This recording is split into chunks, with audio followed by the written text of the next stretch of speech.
म्हणजे अभिजात ही भानगड आली कुठनं?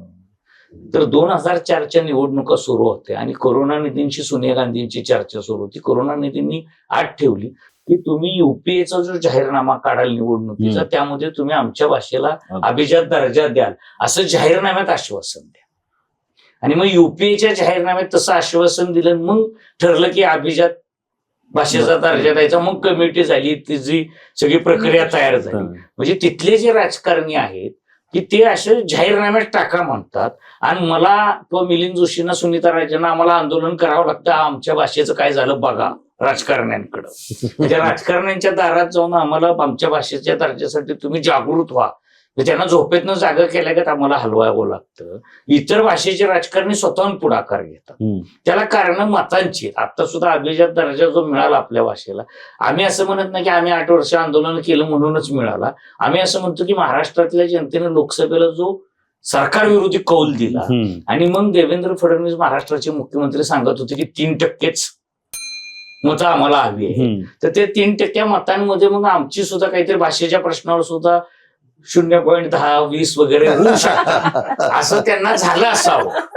लाडक्या बहिणींसारखं बाबा ह्यांना सुद्धा देऊन हे बी काही थोडी नाराजी वगैरे निघेल. तर तसा मतदारांनी सुद्धा आग्रह धरला पाहिजे की भाषेच्या प्रश्नावर तुम्ही, कुठला लेखक तरी विचारतो का की मी तुला मत देतो भाषेच्या प्रश्नावर काय करणार? प्रकाशक तरी विचारतो का? सगळ्या जबाबदाऱ्या काही साहित्य संस्थांच्या नाहीये. प्रकाशकांनी विचारावं. नगरसेवकात ओरडा आल्यावर की पुस्तक विकण्यासाठी महानगरपालिकेकडनं काही योजना राबवणार आहेस का?